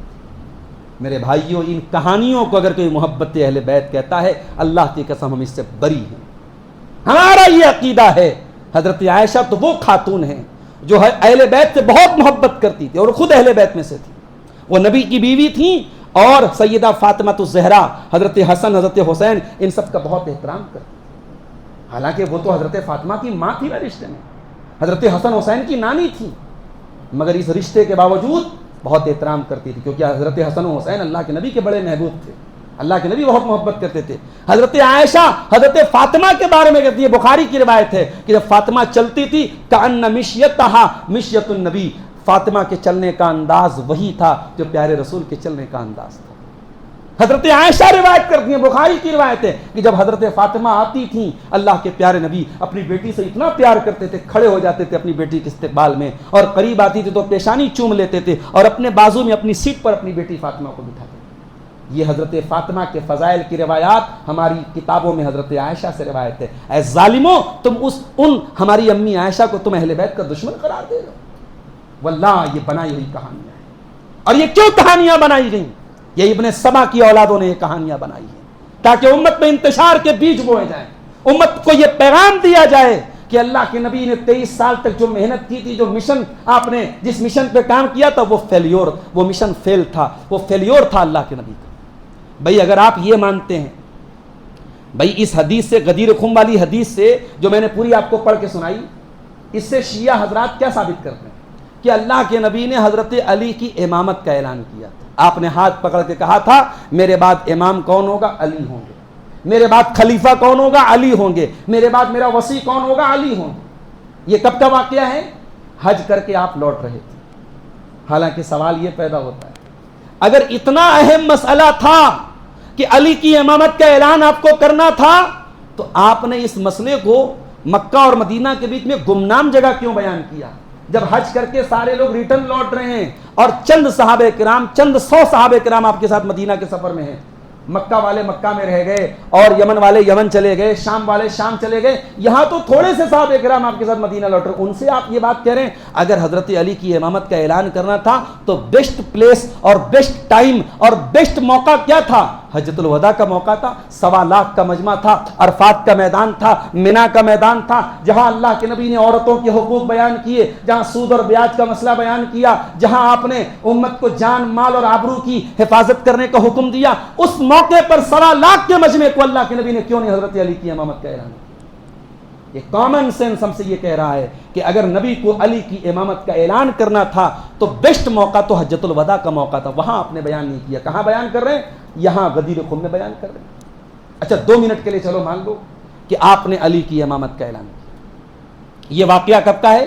نبی اکرم حج کر کے لوٹ رہے تھے، یعنی سفر کے ذی الحجہ میں حج ہوتا ہے. مان لیجیے ذی الحجہ کی 13 تاریخ کے بعد کا واقعہ ہوگا. ہم مان کے چلتے ہیں کہ ذی الحجہ مڈ میں اس کو مان لیجیے 15 ذی الحجہ کے بعد کا یہ واقعہ اپروکسیمیٹ. شیعہ حضرات مانتے ہیں کہ 17-18 ذی الحجہ کا، چلو ہم وہی روایت مان لیں 18 ذی الحجہ کا واقعہ. 18 ذی الحجہ کو اگر نبی نے علی کی امامت کا اعلان کیا، 12 دن اور جوڑ لیجیے ذی الحجہ میں، اس کے بعد محرم، صفر، 2 مہینہ، وہ 2 مہینہ 12 دن، اور پھر 12 ربیع الاول کو آپ کا انتقال ہوا، 2 مہینہ 24 دن. اس واقعے کے 2 مہینہ 24 دن کے بعد اللہ کے نبی کا انتقال ہوا. انتقال کے پہلے 5 دن تک آپ اتنے بیمار رہے کہ مسجد میں نماز نہیں پڑھا سکتے تھے. اب اگر آپ نے حضرت علی کی امامت کا اعلان 2.5 مہینہ پہلے کیا ہے تو آپ کو کہنا چاہیے تھا میں بہت بیمار ہوں اور میں اس لائق نہیں ہوں کہ مسجد میں آ سکوں. تو ایک کام کرو، جو میرے بعد میرا وصی ہے، میرا خلیفہ ہے، میرا امام ہے، اور جس کی امامت کا اعلان میں نے غدیر خم میں کیا ہے، اس کو امام بناؤ. مگر اہل سنت کی تمام روایتیں یہ بولتی ہیں، اور شیعہ حضرات بھی اس بات کو مانتے ہیں، کہ حضرت ابو بکر صدیق نے نبی اکرم کی وفات کے پہلے 17 ٹائم کی نمازیں حضرت ابو بکر صدیق نے پڑھائی. جمعرات کے دن کی عشاء سے لے کر سوموار کے دن کی فجر تک 17 ٹائم کی نمازیں پیارے رسول صلی اللہ علیہ وسلم کی حیات مبارکہ کے آخری ایام میں حضرت ابو بکر صدیق نے پڑھا. اور اتنا ہی نہیں، جب حضرت ابو بکر کو آپ نے نماز پڑھانے کا حکم دیا، بخاری کی روایت ہے، اما عائشہ کا دل نہیں مان رہا تھا. اما عائشہ کا اپنا پرسنل اوپینین یہ تھا کہ اللہ کے نبی کی کنڈیشن بہت اچھی نہیں ہے، اور اگر میرے والد مصلی پر کھڑے ہوئے اور کل کے دن اگر اللہ کے پیارے نبی کا انتقال ہوا تو لوگ اس کو بہت اچھا نہیں سمجھیں گے, بہت اچھا میسج نہیں جائے گا, میرے والد کو لوگ بہت اچھا نہیں سمجھیں گے. تو حضرت عائشہ نے اللہ کے رسول سے کہا کہ اللہ کے نبی کسی اور کو امامت کی ذمہ داری دیجیے, میرے والد بہت کمزور دل کے ہیں, نماز پڑھاتے جب قرآن پڑھنے لگتے ہیں تو رونے لگتے ہیں, میرے والد کو یہ ذمہ داری مت دیجیے. تو اللہ کے نبی نے بڑے غصے میں فرمایا تھے, بخاری کی روایت, آپ نے کہا کہ تم ان عورتوں کی طرح بات کر رہی ہو جو یوسف علیہ السلام کے زمانے کی عورتیں تھیں, یعنی دل میں کچھ کہہ رہی ہو, تمہارے زبان پر کچھ اور ہے. اے عائشہ کان کھول کر کے سن لو, یا باللہ والمؤمنون الا ابا بکر, اللہ کو کوئی اور منظور نہیں ہے اور مسلمانوں کو کوئی اور منظور نہیں سوائے ابو بکر. اسی لیے ہمارا یہ ماننا ہے کہ نبی نے کبھی کلیئر نہیں بتایا میرے بعد خلیفہ اور امام کون ہوگا, لیکن ہاں نبی نے اگر انڈیکیٹ کیا ہے, نبی نے اگر سگنل دیا ہے, اشارہ کیا ہے, تو اسی کی طرف کیا کہ میرے بعد ابو بکر صدیق خلیفہ ہوں. اسی لیے جب حضرت ابو بکر صدیق کی خلافت جب میٹنگ ہو رہی تھی اللہ کے نبی کی وفات کے بعد سقیفہ بنی ساعدہ میں, تو حضرت عمر نے ایک بات کہی تھی کہ جس کو اللہ کے نبی نے ہمارے دین کے لیے پسند کیا تھا, نماز کے لیے پسند کیا تھا, ہم اپنی دنیا کے لیے اس کو پسند کرتے ہیں, اس کو اپنا امام مانتے ہیں. یہ تھا صحابہ کرام کا اجتہاد. اس لیے میرے پیارے ساتھیوں سوال یہ پیدا ہوتا ہے, اگر غدیر خم میں حضرت علی کی امامت کا اعلان اللہ کے نبی نے کیا تھا تو وہ 17 قائم کی نمازیں ابو بکر صدیق سے آپ نے کیوں پڑھوانی؟ ایک بات. دوسری بات, شیعہ حضرات کہتے ہیں صاحب علی کی امامت کا اعلان کیا آپ نے, امت نے اس وصیت کو توڑ دیا, اور 2.5 مہینے کے بعد 2 مہینہ 25 دن کے بعد جب پیارے رسول کا انتقال ہوا, امت نے ابو بکر صدیق کو خلیفہ بنایا اور علی کا حق غصب کر لیا گیا. اور اتنے پر بس نہیں, ان کی کتابوں میں یہاں تک لکھا ہے حضرت ابو بکر خلیفہ ہوئے, حضرت علی نے بیعت نہیں کی. حضرت ابو بکر نے کہا جاؤ عمر لے کے آؤ علی کو. حضرت عمر گئے حضرت علی کے گھر میں اور دروازے کو آگ لگا دی. حضرت فاطمہ دروازے پر آئیں, دروازہ ان کے پیٹ پر گرا, ان کے پیٹ کا بچہ شہید ہو گیا. اس کے بعد حضرت عمر اندر آئے, حضرت علی کے گلے میں رسی ڈالی اور کھینچ کے لے کے جانے لگے. حضرت فاطمہ رونے لگی, حسن و حسین رونے لگے. حضرت علی کو کھینچ کر کے حضرت عمر لے کے آئے اور کہا کہ بیعت کرو. تو بڑی مجبوری میں حضرت علی نے بیعت کی. یہ روایتیں گڑنے والا سمجھ رہا ہے کہ صاحب ہم حضرت عمر پر بہت بڑا اعتراض کر رہے ہیں, حضرت ابو بکر پر بہت بڑا اعتراض کر رہے ہیں. ارے تو حضرت ابو بکر اور عمر پر اعتراض نہیں کر رہا ہے, تو حضرت علی پر اعتراض کر رہا ہے. وہ علی جو فاتح خیبر تھے, وہ علی جب یہودیوں کا سردار مرہب جن کے سامنے ٹھہر نہ سکا, وہ علی عرب کا مشہور پہلوان عمرو بن عبد ود جن کے سامنے ٹھہر نہ سکا, وہ علی آج اتنے کمزور ہو گئے کہ کوئی آئے اور ان کے گھر میں آگ لگا دے اور علی کی غیرت جوش میں نہ آئے. وہ علی کہ کوئی آئے اور ان کے گلے میں رسی ڈال کے لے کے چلا جائے, اس علی کی غیرت جوش میں نہ آئے. ارے تم کیا ثابت کرنا چاہتے ہو؟ تم حضرت علی کی غیرت, ان کی شان, ان کی شوکت, ان کی عزت کو خاک میں ملانا چاہتے ہو. ان ظالموں نے اپنے عداوت صحابہ کے مشن کو پورا کرنے کے لیے ایسی روایتوں کو گڑا ہے, انہوں نے یہ بھی نہیں سوچا کہ ہم حضرت علی کی کیا چھوی پیش کریں, ان کی کیا امیج پیش کر رہے ہیں. غور کرو میرے بھائی. کہتے صاحب صحابہ کرام نے نبی کی وصیت کو توڑا. صحابہ کرام نے کوئی نبی کی وصیت کو نہیں توڑا. صحابہ کرام وہ تھے یہ نماز میں تشہد میں انگلی بھی وہیں اٹھاتے تھے جہاں نبی اٹھاتے تھے. صحابہ کرام تو وہ تھے نبی کے اشارے پر جان دینے والے تھے. وہ صحابہ کرام کرسی اور حکومت اور اقتدار کے لیے کسی نبی کے حکم کو توڑنا تو بڑی دور کی بات ہے. وہ تو صحابہ کرام تو وہ تھے کہ نبی کے لیے اپنا سب کچھ لٹا دینے والے تھے. جنگ تبوک کا موقع آیا, نبی نے اعلان کیا ہے کوئی جو اس غزوے کی تیاری میں تعاون کرے میں اس کو جنت کی گارنٹی دیتا ہوں. اے دولت والو, آج مسجدوں کی تعمیر میں جو کروڑ پتی ہے وہ 100 روپیہ چندہ دیتا ہے. آج اللہ کی راہ میں جو 1 لاکھ دے سکتا ہے وہ 100 دیتا ہے. اے کروڑ پتیوں, اے ارب پتیوں, اپنی سہولتوں اور اپنے عیش و آرام کے لیے تو کروڑوں ہم خرچ کرتے ہیں, اور اللہ کے دین میں جب دینے کی بات آتی ہے تو ہماری جان نکلتی ہے, ہمارا دل چھوٹا ہو جاتا ہے. عثمان غنی نے جب یہ سنا, نبی نے فرمایا کہ اللہ کے دین کے لیے ضرورت ہے, عثمان غنی نے دولت کے خزانے کھول دیے. آئے اور اللہ کے نبی سے کہا, اللہ کے نبی میں 700 اونٹ مع ساز و سامان کے دے رہا ہوں, 100 گھوڑے دے رہا ہوں, 1000 دینار دے رہا ہوں. ان کے سونے کے دیناروں کو اللہ کے نبی اپنے ہاتھوں میں ایسے لے کے کہتے ہیں, ما ضر عثمان ما عمل بعد اليوم قط, آج کے بعد عثمان کو اس کا کوئی عمل نقصان نہیں پہنچا سکتا. یہ صحابہ تھے. اسی غزوہ تبوک کے موقع پر عمر فاروق اپنے گھر آئے, اپنے گھر کے سارے مال کو 2 حصوں میں ڈیوائیڈ کیا, آدھا گھر چھوڑا اور آدھا لے کے آئے, اور پیارے نبی نے پوچھا ما ابقیت لأہلک, اے عمر گھر والوں کے لیے کیا چھوڑ کے آئے ہو؟ کہا کہ اللہ کے پیارے رسول ابقیت لهم النصف, میں آدھا لایا ہوں, آدھا چھوڑ کے آیا ہوں. حضرت عمر دل ہی دل میں بہت خوش ہو رہے ہیں کہ آج تو ابو بکر صدیق بھی مجھ سے پیچھے رہ جائیں گے, آج تو میں آدھا مال لے کے چلا آیا ہوں, اتنا کون لائے گا. تھوڑی دیر کے بعد حضرت ابو بکر صدیق آئے, وہ بھی اپنے گھر کا مال لے کے آئے تھے. پیارے رسول نے ان سے پوچھا ما ابقیت لأہلک, اے ابو بکر گھر والوں کے لیے کیا چھوڑا ہے؟ ابو بکر صدیق نے کہا ابقیت لهم اللہ ورسولہ, اے اللہ کے نبی میں گھر والوں کے لیے اللہ کو چھوڑ کے آیا ہوں, رسول کو چھوڑ کے آیا ہوں. میں گھر میں کچھ نہیں چھوڑ کے آیا, میں گھر میں جھاڑو لگا کے آیا ہوں, سب کچھ لے کے آیا ہوں, گھر والوں کے لیے اللہ اور اس کے رسول کو چھوڑ کے آیا ہوں. حضرت عمر رونے لگے, آنکھوں میں آنسو آ گئے اور کہا واللہ ما اسابقک ابدا, اے ابو بکر عمر تیرا مقابلہ نہیں کر سکتا. ارے ظالموں, جن ہستیوں نے اپنا سب لٹا دیا ہو رسول اکرم کے لیے, ان کے بارے میں تم یہ باتیں کرتے ہو کہ وہ کرسی اور اقتدار کے لالچی بنتے.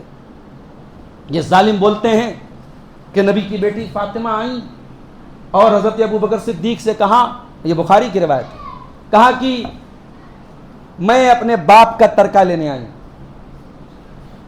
جنگ خیبر کے موقع پر وہاں بہت ساری زمینیں ملی تھیں, اس میں ایک جگہ تھی فدق, تو فدق کی جو زمینیں ملی تھیں حضرت فاطمہ کا یہ ماننا تھا کہ وہ مجھے وراثت میں ملنی چاہیے. تو حضرت فاطمہ نے کہا کہ میں فدق کی وہ زمین لینے آئی. حضرت ابوبکر صدیق نے کہا کہ اے نبی کی پیاری بیٹی فاطمہ, میں نے اللہ کے پیارے نبی کو یہ فرماتے ہوئے سنا ہے کہ اللہ کے نبی نے فرمایا نحن الانبیاء لا نورث, کہ نبیوں کی وراثت مال نہیں ہوتی. ما ترکنا صدقہ, نبی جو چھوڑ کے جائیں وہ صدقہ ہوتا ہے, نبیوں کی وراثت علم ہوتی ہے. لہٰذا فدق کا وہ مال وراثت میں آپ کو نہیں ملے گا. ہاں اس مال کو اللہ کے نبی اپنے اہل بیت پر خرچ کرتے تھے, اس کی آمدنی کو, اس سے پیداوار کو جیسے نبی اللہ کے نبی خرچ کرتے تھے ہم بھی آپ کے اوپر خرچ کریں گے. مگر آپ یہ سوچیں کہ وراثت میں وہ مال آپ کو دیا جائے, یہ اللہ کے نبی کے فرمان کے خلاف ہو جائے گا. بخاری کی روایت ہے, اتنا سننا تھا کہ حضرت فاطمہ خاموش ہو اور چلی گئی. ایک دوسری روایت میں یہ ملتا ہے کہ حضرت فاطمہ کے دل میں تھوڑی ناراضگی آئی. ممکن ہے بھائی, دیکھو ہم نہ حضرت ابو بکر کو معصوم مانتے نہ حضرت فاطمہ کو معصوم مانتے.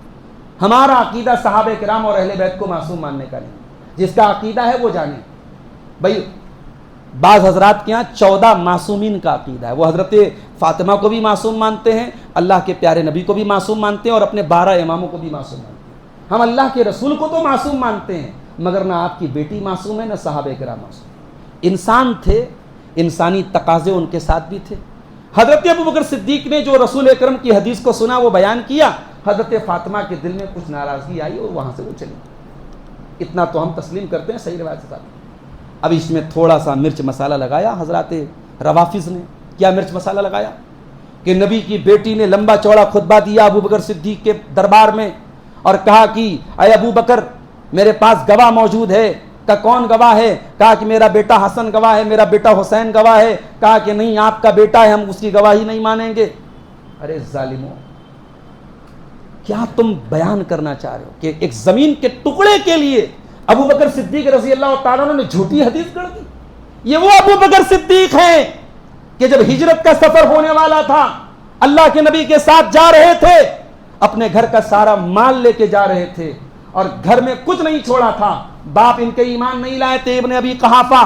جب چلے گئے تو بوڑھے باپ نے اپنی پوتی اسما سے پوچھا تھا, ابو بکر صدیق کی بڑی بیٹی اسما سے پوچھا تھا, تیرا باپ کچھ چھوڑ کے گیا ہے کہ سب لے کے چلا گیا ہے؟ تو بیٹی نے, ہوشیار تھی حضرت اسما, انہوں نے بڑے بڑے پتھر رکھے ہوئے تھے گھر میں, اس کو چادر سے ڈھانک دیا اور اپنے دادا اندھے ہو چکے تھے, ان کو لے کے گئیں اور ہاتھ کو وہاں پتھروں کے اوپر, چادر کے اوپر لے جا کے ان کو ٹچ کروایا. کہا کہ دادا ابا بہت سارا مال چھوڑ کے گئے, آپ ٹینشن مت لیجیے. یہ وہ خاندان تھا میرے بھائی. نبی ہجرت کے سفر پہ گئے, غار ثور میں پہنچے, حضرت ابوبکر صدیق نے کہا اللہ کے نبی رک جائیے. پہلے گئے, جتنے سوراخ تھے سارے سوراخوں میں پتھر وتھر ڈال کے سب کو بند. ایک سوراخ رہ گیا, اپنے پیر کے انگوٹھے سے اس سوراخ کو بند کیا اور کہا کہ اللہ کے نبی آپ آئیے, آرام کیجیے. پہاڑی غار ثور اونچائی پر تھا, اللہ کے نبی چلتے چلتے تھک گئے تھے.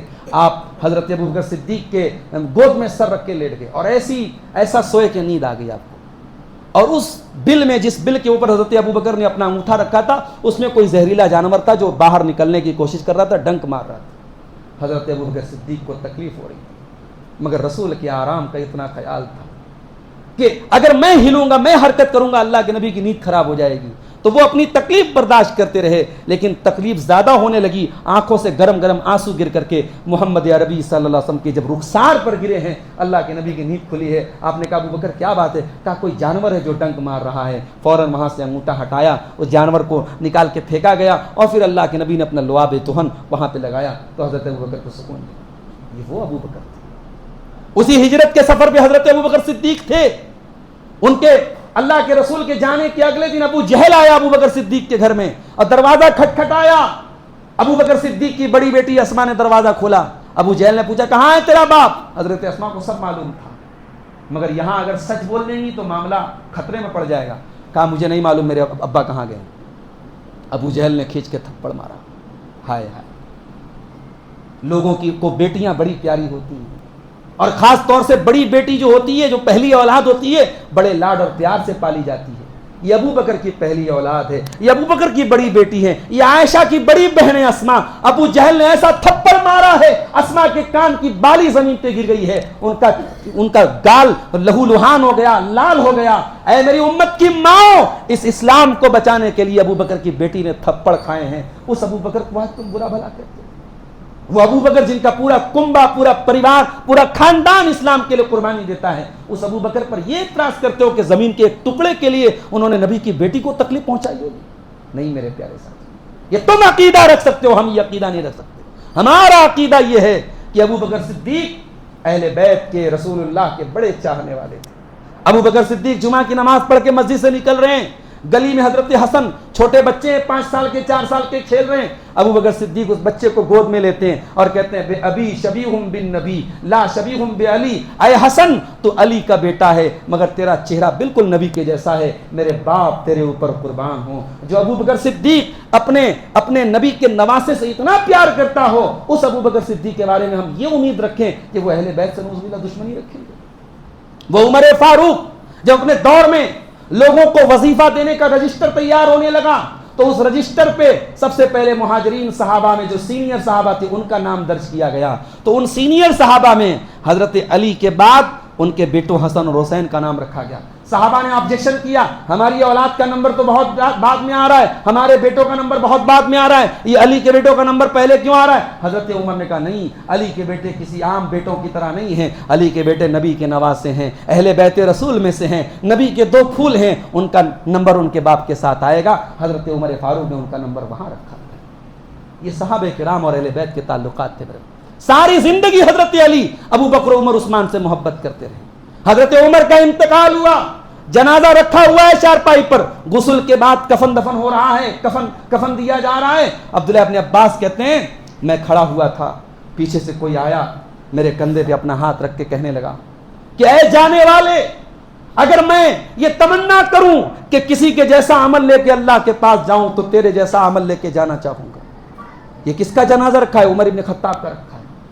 عبداللہ ابن عباس کہہ رہے پیچھے سے کسی کی آواز آئی، اے جانے والے، اگر کسی کے جیسا عمل لے کے جانا چاہوں گا تو تیرے جیسا عمل لے کے جاؤں گا، کیونکہ میں نے اکثر اللہ کے نبی سے سنا آپ کہا کرتے تھے میں آیا، ابو بکر آئے، عمر آئے، میں گیا، ابو بکر گئے، عمر گئے. میں نبی کی زبان سے اکثر تمہارا نام سنتا تھا اور ابو بکر کا نام سنتا تھا، اور مجھے پوری امید ہے کہ نبی اکرم جب دنیا سے گئے تو تم سے راضی تھے. اے عمر ابن خطاب، اگر دنیا میں کسی کے جیسا عمل لے کر کے میں اللہ کے جانا چاہوں گا تو تمہارے جیسا عمل لے کے جانا چاہوں گا. عبداللہ ابن عباس نے پیچھے پلٹ کے دیکھا، وہ علی ابن ابی طالب تھے رضی اللہ تعالیٰ.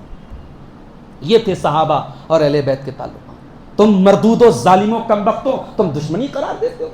تم اس بات کا انکار نہیں کر سکتے کہ علی کے بیٹوں کا نام ابو بکر اور عمر اور عثمان تھا. تم اس بات کا انکار نہیں کر سکتے حضرت حسن کے بیٹوں کا نام ابو بکر، عمر، عثمان تھا. تم اس بات کا انکار نہیں کر سکتے کہ واقع کربلا میں شہید ہونے والوں میں حسین رضی اللہ تعالیٰ عنہ کے بیٹے ابو بکر، عمر اور عثمان کا نام تھا. اگر یہ نعوذ باللہ یہ لوگ اہل بیت کے دشمن تھے، حضرت علی کے دشمن تھے، اور حضرت علی کو ان سے بغض تھا اور ان کو حضرت علی سے بغض تھا، تو علی نے اپنے بیٹوں کے نام ان کے نام پہ کیوں رکھے؟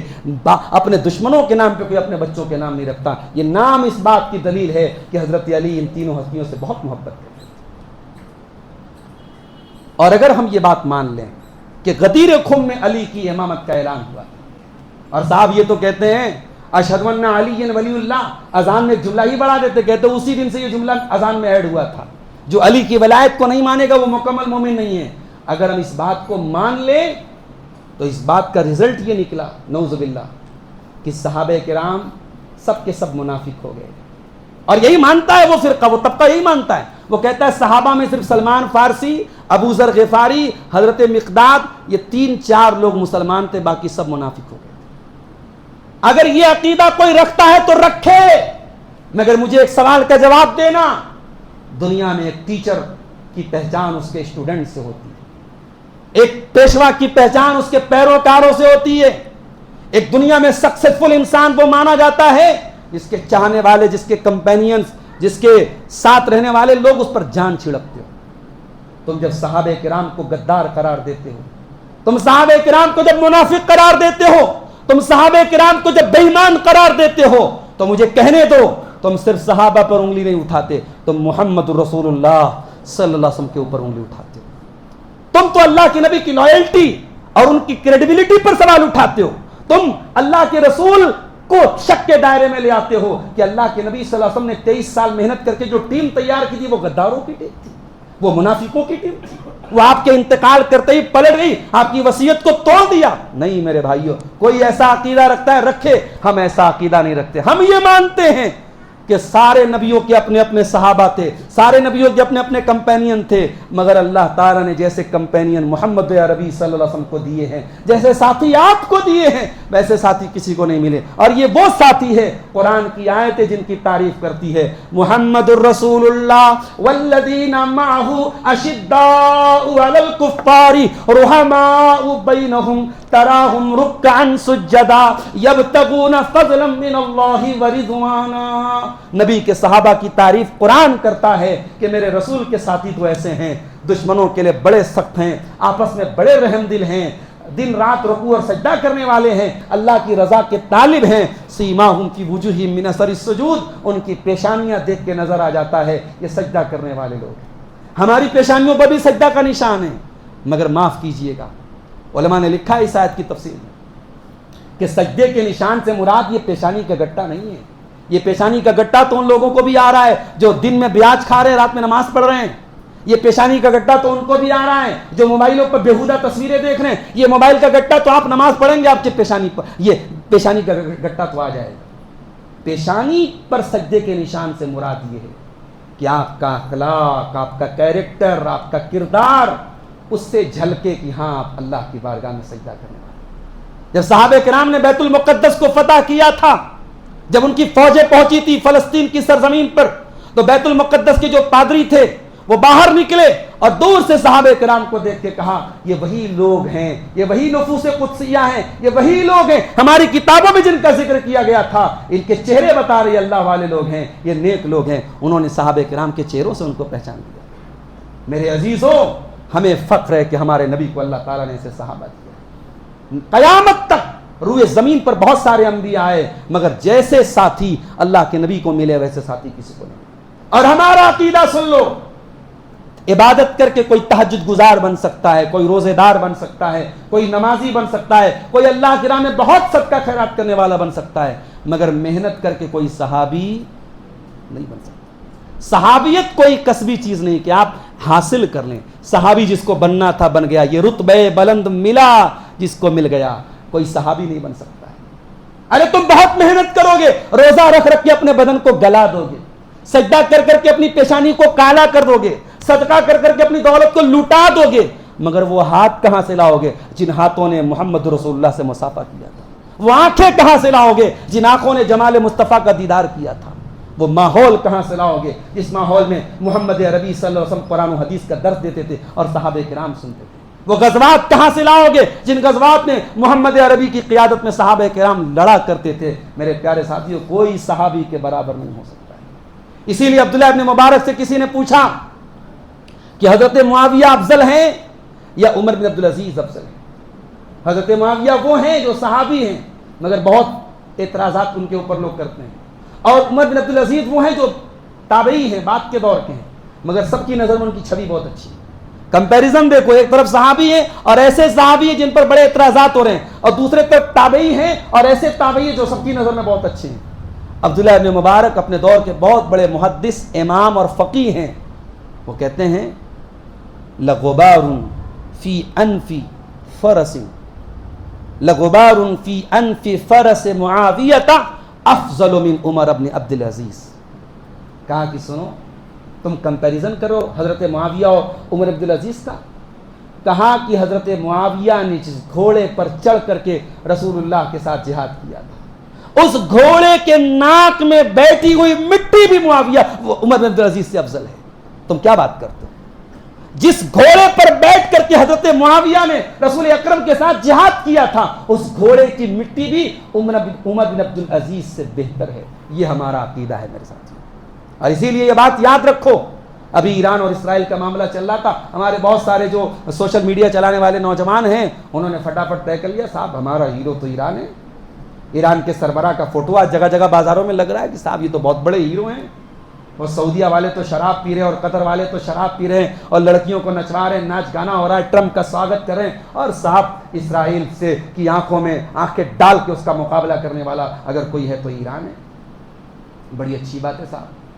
کوئی ہمیں یہ بتا دے کہ 2023 میں اکتوبر میں اسرائیل نے یہ دعویٰ کیا کہ ہم پر حماس نے حملہ کیا، اور اس دعوے کو 1200 لوگ مارے گئے اسرائیل کے، عورتیں بھی ماری گئی، بچے بھی مارے گئے.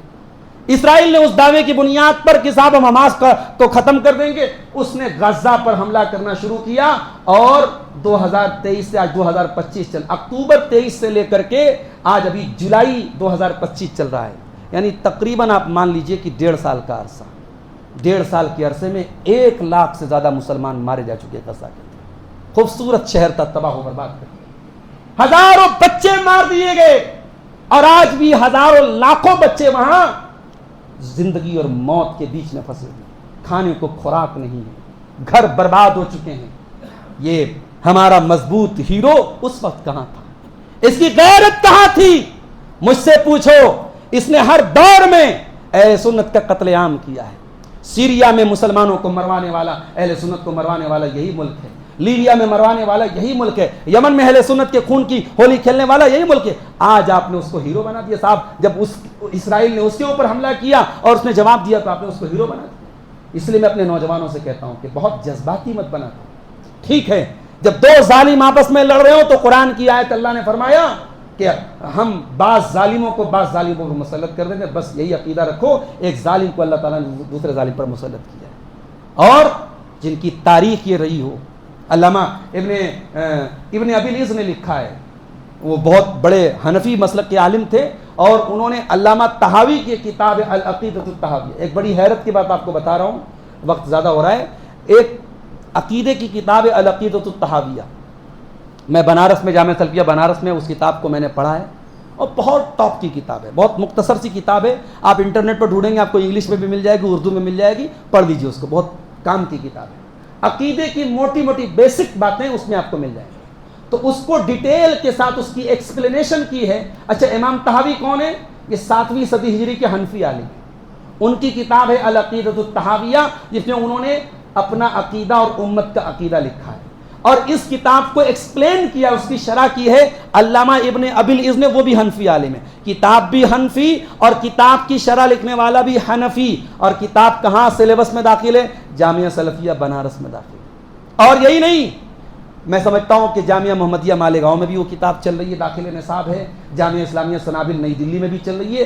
الغرض اہل حدیث کے بڑے بڑے اداروں میں وہ عقیدے کے طور پہ فضیلت کی کلاسوں میں جو ٹاپ کی کلاس ہے وہاں پڑھائی جاتی ہے. حنفی اداروں میں وہ کتاب نہیں پڑھائی جاتی. جو حنفی کہتا ہے صاحب ہم امام ابو حنیفہ کے ماننے والے، نیچے ہاتھ باندھتا ہے، رفع الیدین نہیں کرتا ہے، آمین زور سے نہیں بولتا ہے، وہ حنفی عقیدے میں امام ابو حنیفہ کو نہیں مانتا ہے.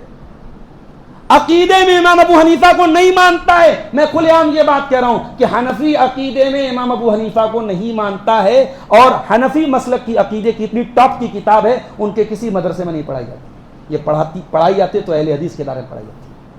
تو علامہ ابن ابی العز نے اپنی اس کتاب میں ایک جگہ لکھا ہے کہ سب سے بری اگر کوئی جماعت ہے تو رافضیوں کی جماعت ہے. کیوں؟ کیونکہ نصارہ سے پوچھو کہ اے نصرانیوں، اے عیسائیوں، اس دنیا میں عیسیٰ علیہ السلام کے بعد اور نبیوں کے بعد سب سے افضل لوگ کون ہیں؟ تو عیسائی کہیں گے عیسیٰ کے حواری، عیسیٰ کے ساتھی، عیسیٰ کے کمپینین. یہودیوں سے پوچھو، اے یہودیوں، اس دنیا میں موسیٰ علیہ السلام کے بعد اور نبیوں کے بعد سب سے بہترین لوگ کون ہیں؟ یہودی کہیں گے موسیٰ کے کمپینین، موسیٰ کے ساتھی. لیکن ان رافضیوں سے پوچھو کہ اے رافضیوں یہ بتاؤ محمد رسول اللہ کی امت میں سب سے برے کون لوگ ہیں؟ یہ کہیں گے نبی کے صحابہ. یہ نبی کے صحابہ کو سب سے برا قرار دیں گے، سب سے بدترین قرار دیں گے. کہا کہ اس لیے سب سے خبیث قوم ہے. میرے عزیزوں، صحابہ کرام کی محبت ہمارا ایمان ہے. ہاں، جو اصل ہمارا موضوع تھا غدیر خم، وہ بات رہ گئی. غدیر خم کے خطبے میں نبی نے اہل بیت کی تعریف کیوں کی اور علی رضی اللہ عنہ کا مقام کیوں بیان کیا، اس کا کانٹیکسٹ اور بیک گراؤنڈ آپ سمجھیں. اللہ کے نبی نے حج پہ جانے سے پہلے حضرت خالد بن ولید کو یمن بھیجا تھا. وہاں سے کچھ مال غنیمت وغیرہ حاصل کرنے کے لیے ان کو کچھ غزوے کے لیے بھیجا تھا، لڑائی کے لیے بھیجا تھا. وہاں حضرت خالد بن ولید نے اس لڑائی میں ان کو جیت نصیب ہوئی اور مال غنیمت ان کو حاصل ہوا. خالد بن ولید وہ صحابی ہیں کسی جنگ میں کبھی ہارے نہیں، اسلام کے پہلے بھی نہیں ہارے، اسلام کے بعد بھی نہیں ہارے. انتقال ہوا تو پورے بدن پہ 300 سے زیادہ تیر کے، تلوار کے، نیزے کے زخم تھے، لیکن بستر پہ موت آئی حضرت خالد بن ولید. اور انتقال ہوا تو رو رہے تھے کہ اے اللہ، ساری زندگی میدان جنگ میں لڑتا رہا اور موت بستر پہ آ رہی ہے. Khalid bin Walid one of the top commanders of the world, دنیا کے بہترین کمانڈر میں آج ان کو مانا جاتا ہے. اسلام کے پہلے بھی جس فوج کے کمانڈر تھے وہ فوج کبھی ہاری نہیں اور اسلام کے بعد بھی کبھی نہیں ہاری. جنگ موتا میں 2 لاکھ کی فوج کے مقابلے میں مسلمان صرف 3000 کی تعداد میں تھے. مسلمانوں نے ایکسپیکٹ نہیں کیا تھا کہ اتنی بڑی فوج ہوگی. 3000 مسلمان تھے، چٹنی کی طرح پیسے جا سکتے تھے، لیکن 3000 مسلمانوں کو سیف بچا کر کے لے کے چلے آئے. اس انسان کا نام خالد بن ولید ہے. کبھی موقع ملے انسٹاگرام اور فیس بک اور واٹس ایپ کی دنیا سے نکلنے کا، میرے نوجوانوں خالد بن ولید کو پڑھ لینا، ان کی زندگی کو پڑھ لینا. شاید تمہارے سینے میں چھپا ہوا ایمان کی جو شمع ہے وہ روشن ہو جائے اور صحابہ کرام کی محبت تمہارے دلوں میں پیدا ہو جائے. تو خالد بن ولید نے اس جنگ میں کامیابی حاصل کی، مال غنیمت حاصل کیا. پھر انہوں نے اللہ کے رسول کے پاس پیغام بھیجا کہ آپ کسی کو بھیجیے جو اس مال غنیمت کا بٹوارا کرے. تو پیارے رسول صلی اللہ علیہ وسلم نے حضرت علی کو بھیجا کہ اے علی تم جاؤ اور مال غنیمت کا بٹوارا کرو. حضرت علی گئے، مال غنیمت کا بٹوارا کیا. شریعت کا مسئلہ ہے مال غنیمت میں 5 حصہ کیا جائے گا اور جو 5واں حصہ ہوگا وہ اللہ کے نبی کے لیے اور آپ کے اہل بیت اور آپ کے رشتہ داروں کے لیے ہوگا. کیوں؟ کیونکہ اللہ کے نبی کے جو اہل بیت ہیں ان کو زکوٰۃ نہیں دی جا سکتی، تو جو ان میں غریب ہوں گے، ضرورت مند ہوں گے، ان کو اسی خمس میں سے دیا جائے گا. تو حضرت علی نے اسی حساب سے بٹوارا کیا اور خمس میں سے حضرت علی نے کچھ مال خود کے لیے رکھ لیا. یہ بات کچھ صحابہ کرام کو گراں گزری، ان کو ناگوار گزری، اور صحابہ کرام میں سے کچھ لوگوں نے کھلے عام حضرت علی سے کہا کہ آپ غلط کر رہے ہیں. حضرت علی پر اعتراض کیا اور پھر ان لوگوں نے آ کر کے حج کے موقع پہ اللہ کے نبی سے آ کے ملے اور آپ سے کہا کہ اللہ کے نبی، علی رضی اللہ تعالیٰ عنہ نے جو بٹوارا کیا ہے ہم اس سے راضی نہیں ہیں. تو اللہ کے نبی نے ان کی تسلی کے لیے کہا کہ علی نے جو لیا ہے اس سے زیادہ علی کا حق ہے، علی میرے اہل بیت میں سے ہے، خمس میں اس کا حق ہے، علی پر اعتراض مت کرو. پھر اللہ کے نبی کو ایسا محسوس ہوا کہ حضرت علی کے بارے میں ان صحابہ کرام کو جو غلط فہمی ہے وہ دور کرنی چاہیے. تو وہ صرف انڈیویجولی دور نہیں کرنا چاہیے، اس کو کسی پبلک لیکچر میں اور کسی عوامی پروگرام میں اور عوامی خطاب میں اس کو دور کرنا چاہیے. تو اسی لیے اللہ کے نبی نے غدیر خم کے اس مقام پہ آپ نے خطبہ دیا اور حضرت علی کی شان بیان کی، اور اس میں آپ نے کہا کہ جو مجھ سے محبت کرتا ہے وہ علی سے محبت کرے. اب یہاں ایک بات اور نوٹ کر لیجیے، آپ نے کہا من کنت مولا، میں جس کا مولا ہوں، علی اس کے مولا ہے. اب بعض لوگوں نے کیا کیا، حضرت علی کے نام کے ساتھ مولا لگا، مولا علی علیہ السلام، مولا علیہ السلام ایسا بولتے ہیں. بھائی مولا کے معنی آپ کیا لیتے ہیں؟ کہتے ہیں مولا کے معنی ہم مالک لیتے ہیں، آقا لیتے ہیں، ہمارے آقا علی ہیں، ہمارے مولا علی ہیں. بلکہ یہاں تک ان کے پاس خطیبوں کو سنا کہ ہم علی کی عبادت کے لیے پیدا ہوئے، وہ علی کی عبادت کرتے ہیں. یاد رکھو میرے بھائیوں، صحابہ کرام کو گالی دینا اور برا بھلا کہنا ہمارے لیے بہت بڑا مسئلہ ہے، مگر اس سے بڑا مسئلہ توحید کا مسئلہ ہے. جو لوگ حضرت علی کو مشکل کشا مانتے ہیں، سب سے پہلے تو عقیدے پر بات ہو. اگر کوئی علی کو مشکل کشا مانتا ہے، حضرت حسن کو مشکل کشا مانتا ہے، حضرت حسین کو مشکل کشا مانتا ہے، تو ہم یہ مانتے ہیں کہ یہ عقیدہ کفریہ عقیدہ ہے. ہم اللہ کے سوا کسی کو مشکل کشا نہیں مانتے. اگر مولا کے معنی آپ مشکل کشا لیتے ہیں، مولا کے معنی مالک و مختار لیتے ہیں، تو ہمارا مالک و مختار صرف اللہ ہے. یہاں مولا کے معنی محبوب ہیں. اور اس کی دلیل یہ ہے کہ اللہ کے نبی نے من کنت مولا فعلی مولا کہنے کے بعد فوراً بات کہا اللہم والی من والا، اے اللہ جو علی کو مولا سمجھے، جو علی سے محبت کرے تو اس سے محبت کر، اور جو تو علی سے دشمنی کرے تو اس سے دشمنی کر. تو نبی کی یہ دعا بتا رہی ہے کہ مولا کے معنی یہاں محبوب ہے، مولا کے معنی یہاں محبت کرنے والا ہے، مولا کے معنی یہاں چاہنے والا ہے. تو یہ حدیث ہمیں بتاتی ہے کہ علی کو ہمیں چاہنا ہے، علی سے پیار کرنا ہے، علی سے محبت کرنا ہے. اور صحیح مسلم کی روایت ہے، حضرت علی کہتے ہیں اللہ کی قسم، اللہ کے نبی نے مجھ سے یہ وعدہ کیا تھا کہ اس ذات کی قسم جس نے دانے کو پھاڑا اور انسان کو پیدا کیا، علی سے محبت وہی کرے گا جو مومن ہوگا، اور علی سے نفرت وہی کرے گا جو منافق ہوگا. تو ہم تو علی سے محبت کرتے ہیں. ہاں اگر آپ یہ سوچتے ہیں کہ علی سے محبت ہے تو اگر کبھی حضرت علی کا کسی سے اختلاف رہا ہے اس کو گالی دو، تو بھائی یہ تو ہم سے نہیں ہو سکتا. اختلاف تو بڑے بڑوں کے بیچ میں ہوتا ہے. صحابہ کرام کا اختلاف ہمارے اختلاف کی طرح نہیں تھا، وہ بڑے لوگ تھے، اختلاف کے باوجود ایک دوسرے کا احترام کرتے تھے. نہج البلاغہ جو کتاب شیعہ رائٹر کی لکھی ہے، اس کتاب میں یہاں تک لکھا ہوا ہے کہ حضرت علی نے حضرت معاویہ سے کہا تھا کہ اے معاویہ، اللہ کی قسم جتنا ایمان اللہ پر تم رکھتے اتنا میں رکھتا ہوں، جتنا رسول پر ایمان تم رکھتے اتنا ہم رکھتے ہیں. ہمارا ایمان کے معاملے میں کوئی فرق نہیں ہے، ایمان برابر ہے.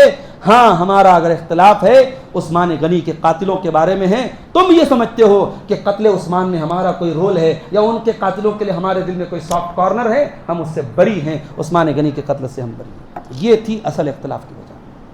اور حضرت معاویہ اختلاف کے باوجود حضرت علی کا بہت احترام کرتے، بہت احترام کرتے تھے. کبھی حضرت معاویہ کی زبان سے حضرت علی کے بارے میں یہ جو کہا جاتا نا ممبروں پہ حضرت علی کو لعنت کرتے ہیں، جھوٹی بات ہے. ہاں ممبروں پہ چونکہ اختلاف تھا تو حضرت معاویہ کی طرف سے جو گورنر تھے وہ لعنت کرتے تھے عثمان غنی کے قاتلوں پر کہ جو عثمان غنی کے قاتل تھے اللہ کے ان پر لعنت. اور ادھر سے یہ لعنت ہوتی تھی کہ جو حضرت علی کے خلاف لڑے گا اس پر لعنت ہو. تو نام لیے بغیر اس طریقے سے لعنت کرتے تھے، مگر حضرت علی کا نام لے کر کے کبھی حضرت معاویہ نے لعنت نہیں کی. اور احترام اتنا کرتے تھے حضرت معاویہ کہ ایک مرتبہ حضرت معاویہ کے پاس ایک آدمی آیا جس کا نام زرار ابن زمرہ تھا. وہ حضرت علی کا بہت بڑا سپورٹر تھا، بہت بڑا سپورٹر تھا، چاہنے والا تھا. تو حضرت معاویہ نے کہا کہ بھائی آپ حضرت علی کے بڑے خاص ساتھی ہیں، حضرت علی کے بارے میں، ان کی سیرت کے بارے میں، ان کی بایوگرافی کے بارے میں کچھ بتائیے. تو انہوں نے کہا، وہ جانتے تھے کہ حضرت معاویہ کا اختلاف حضرت علی سے، کہا کہ مجھے معاف کیجیے، رہنے دیجیے. کہا نہیں بتائیے حضرت علی کے، یہ حضرت علی کی شہادت کے بعد کا واقعہ ہے. تو حضرت زرار ابن زمرہ نے حضرت علی کے فضائل بیان کرے، کہا کہ علی جب بولتے تھے حکمت کی باتیں بولتے، علی جب خاموش ہوتے تھے تو سنجیدہ ہوتے تھے، علی اتنے بڑے مقام پر ہونے کے باوجود جب ہمارے بیچ میں ہوتے تو گھل مل جاتے تھے. علی کوئی روب نہیں جھاڑتے تھے، کوئی دبدبا نہیں دکھاتے تھے.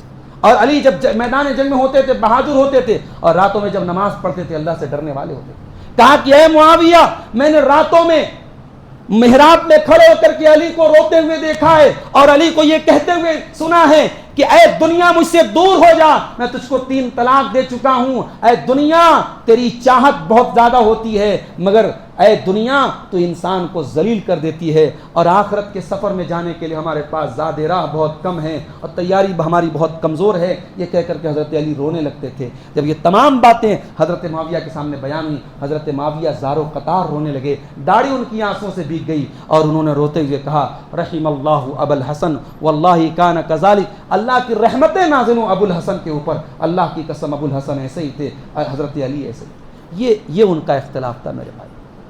آپ اپنے ذاتی اختلافات کی طرح صحابہ کرام کے اختلاف کو مت سمجھیے. اور غدیر خم کی یہی حقیقت ہے، اللہ کے نبی نے حضرت علی کے بارے میں جو غلط فہمی تھی وہ دور کر دی. وہاں کوئی امامت کا مسئلہ نہیں تھا، وہاں کوئی خلافت کا مسئلہ نہیں. اگر نبی نے علی کی امامت کا اعلان کیا ہوتا تو وہ صحابہ کرام جو نبی کے اشارے پر جان دے دیا کرتے تھے وہ نبی کی وصیت کو نہ توڑتے، اور وہ صحابہ کرام متفقہ طور پہ حضرت ابوبکر صدیق کو اپنا خلیفہ نہ بناتے. اور پھر حضرت علی نے بھی حضرت ابوبکر کو اپنا خلیفہ مانا، ان کے ہاتھ پہ بیعت کی. یہ اس بات کا ثبوت ہے کہ حضرت علی بھی اپنے آپ کو نبی کا وصی نہیں مانتے تھے اور نبی کے بعد امامت کا حقدار نہیں مانتے تھے. یہ آئیڈیالوجی سب سے پہلے عبداللہ ابن سبا کی نکالی ہوئی ہے, جو ایک یہودی تھا, یمن کا رہنے والا تھا, اور اسلام کا اس نے لبادہ اوڑھا, اپنے آپ کو مسلمان اس نے ظاہر کیا, اور اسی نے سب سے پہلے یہ نظریہ پیدا کیا تھا کہ حضرت علی اللہ کے نبی کے وصی ہیں اور نبی کے بعد امام ہیں, اور باقی لوگوں نے ان کی خلافت کو غصب کر لیا ہے. یہ عقیدہ وہیں سے آیا ہے, ورنہ صحابہ کرام کے درمیان ایسا کوئی عقیدہ نہیں تھا. یہ چند باتیں صحابہ کرام اور اہل بیت کی عظمت کے تعلق سے آپ کے سامنے رکھی گئیں. اللہ سے دعا ہے رب العالمین ہمیں صحابہ کرام سے, اہل بیت سے, دونوں سے صحیح اور سچی محبت کرنے کی توفیق عطا فرمائے. اللہ تعالی ہمیں اہل بیت کی محبت میں بھی اور صحابہ کرام کی محبت میں بھی غلو سے, اور جو ان کی شان نہیں ہے اس شان سے ان کو اوپر اٹھانے سے اللہ تعالی ہم سب کی حفاظت فرمائے. رب العالمین اگر کسی کے دل میں کسی بھی صحابی کے لیے اور اہل بیت کے کسی بھی فرد کے لیے اگر کوئی ذرہ برابر بھی کینہ ہے, اللہ تعالیٰ اس کو نکالنے کی توفیق عطا فرمائے. اور ہمارے وہ نوجوان ساتھی جو فلاں اور فلاں کو سن کر کے صحابہ پر کیچڑ اچھال رہے ہیں, اللہ ہمارے ایسے نوجوانوں کو بھی ہدایت عطا فرمائے, اور انہیں صحیح علماء سے, مستند علماء سے, جو قرآن اور سنت کے جانکار ہیں, جن کی زندگیاں گزری ہیں قرآن و سنت کو پڑھنے پڑھانے میں, ان علماء سے جڑنے کی, اور صحیح منہج کو, جس منہج پہ صحابہ تھے, جس منہج پہ تابعین تھے, جس منہج پہ علماء امت تھے, اس منہج سے اللہ تعالیٰ جڑنے کی توفیق عطا فرمائے. رب العالمین اس مسجد کے ذمہ داروں کو بھی جزائے خیر عطا فرمائے, جن کی محنتوں اور کوششوں سے یہ پروگرام منعقد ہوا. اللہ تعالیٰ ہم سب کو بدعات اور خرافات سے دور رکھے, ہماری ماں بہنوں کو بھی اللہ تعالیٰ دین پر ثابت قدم رکھے, اور ہر قسم کے فتنوں سے ان کی حفاظت فرمائے. جب تک دنیا میں ہم زندہ رہیں اسلام پر زندہ رہیں, اور ہمارا خاتمہ ایمان پر ہو. آمین. وآخر دعوانا الحمد للہ رب العالمین. والسلام علیکم ورحمۃ اللہ وبرکاتہ.